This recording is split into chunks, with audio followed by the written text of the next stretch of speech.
Greater Visakha 35వ వార్డులో అక్రమ నిర్మాణం కూలేందుకు సిద్ధంగా ఉండడంతో స్థానికులు ఆందోళన వ్యక్తం చేస్తున్నారు. G+3 నిర్మాణానికి అనుమతులు లేకపోయినా అడ్డగోలుగా అపార్ట్మెంట్ నిర్మించారు. అర్ధరాత్రి అపార్ట్మెంట్ పక్కకి ఒరిగిపోవడంతో అపార్ట్మెంట్ వాసులు భయంతో పరుగులు తీశారు. ఇదే విషయానికి సంబంధించి మరింత సమాచారాన్ని విశాఖ నుంచి మా రీజనల్ కోఆర్డినేటర్ కిరణ్ అందిస్తారు.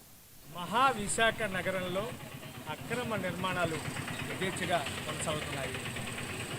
హక్కాలు లేకపోయినా కాస్తంత డబ్బు ఉంటే ఈరోజు విశాఖలో బిల్డర్లుగా అవతారం ఎత్తి కోట్ల రూపాయలు ఆర్జిస్తున్న పరిస్థితి. జీవీఎంసీ నుంచి ఎలాంటి అనుమతులు లేకపోయినా భవన సముదాయాలను నిర్మించి ప్రజల ప్రాణాలతో చెలగాటమాడుతున్న పరిస్థితి ఈరోజు కనిపిస్తూ ఉంది. ముఖ్యంగా విశాఖపట్నం ఈరోజు 35వ వార్డు ఏదైతే వెల్లంపేట సమీపంలో ఉన్నటువంటి కసిరెడ్డి ప్లాజా బిల్డరు ఇష్టానుసారంగా అనుమతులు లేకుండా నిర్మించినటువంటి ఒక అపార్ట్మెంట్ సంబంధించి ఈరోజు అది కూలిపోయే పరిస్థితిలో ఉంది. నిన్న రాత్రి హఠాత్తుగా అది ఒక పక్కకి ఒరిగిపోవడంతో అపార్ట్మెంట్లో నివసిస్తున్న వాళ్ళందరూ కూడాను లక్షలాది రూపాయలు వెచ్చించి ఫ్లాట్లను కొనుగోలు చేసిన వాళ్ళందరూ కూడాను ఎంతో ఆందోళన వ్యక్తం చేస్తున్న పరిస్థితి. అసలు వాస్తవంగా ఇక్కడ ఉన్నటువంటి గ్రౌండ్ రియాలిటీ ఏంటనేది మాజీ కార్పొరేటర్ ఆనందరావు గారు మనతో ఉన్నారు. ఆయన అడిగి తెలుసుకుందాం. సార్, ఇక్కడ ఈరోజు ఏదైతే కసిరెడ్డి ప్లాజా పేరుతో నిర్మించినటువంటి ఒక అపార్ట్మెంట్ కూలిపోయే పరిస్థితి ఉందని చెప్పి పెద్ద ఆందోళన. మీరేం చెప్తారు? మీరు ఇక్కడ స్థానికంగా ఉన్నారు, కార్పొరేట్ కూడా గతంలో పనిచేస్తున్నారు కాబట్టి ఏది చూస్తారు? యాక్చువల్గా ఈ ఏరియా అంతా రూఫ్ ఫైర్ కాబట్టి అంత హెవీ బిల్డింగ్ కట్టాలంటే యూనివర్సిటీ వల్ల సాయిల్ టెస్ట్ చేయించుకొని ఏ రకమైన ఫౌండేషన్ వేయాలి, ఏ రకమైన బేస్మెంట్ వేయాలని సాంకేతికంగా అడ్వైస్ తీసుకొని నిర్మాణం చేస్తే ఈరోజు ఈ పరిస్థితి ఉండకపోయింది. రెండోది ఏంటంటే అంత హెవీ బిల్డింగ్ కూడా మున్సిపల్ కార్పొరేషన్ ఏ రకంగా ప్లాన్ యాక్సెప్ట్ చేస్తారో తెలియదు. నాకు తెలిసినంత మట్టుకు సెట్ బ్యాక్లు కూడా ఉన్నాయని నేను అనుకోవట్లేదు.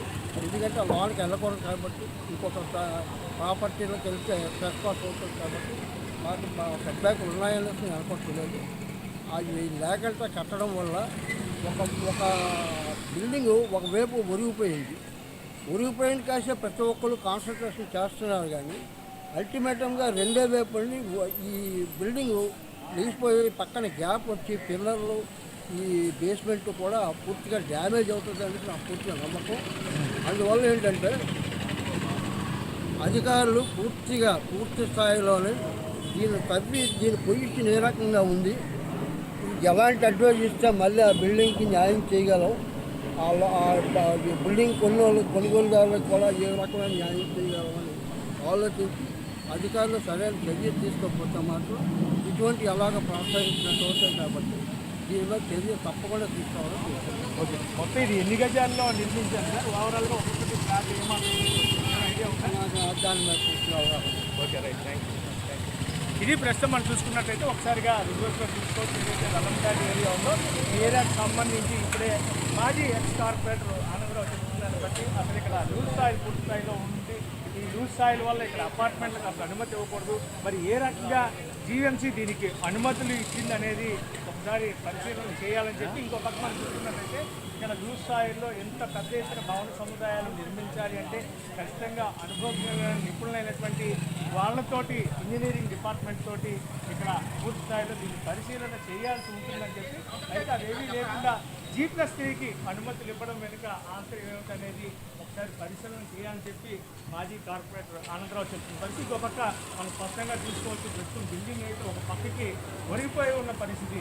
దీనికి అసలు G+3కి ఎలాగా పర్మిషన్ ఇచ్చారు జీవీఎంసీ వాళ్ళు అనేది తెలియాల్సి ఉంది. అనుమతులు లేకపోయినా సరే చాటుమాటుగా ఈ భవనాన్ని నిర్మించాలా ఈ కసిరెడ్డి ప్లాజా పేరుతోటి అనేది తెలియాల్సి ఉంది.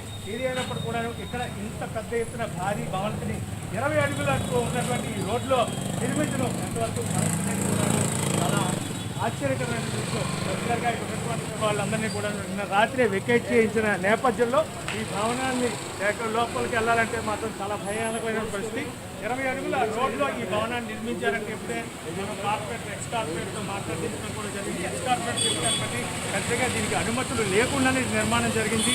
G+3 నిర్మించారు అంటే అసలు ఇక్కడ ఏం జరుగుతుందో ఒకసారిగా మనం భీమ్లో చూసుకోవచ్చు.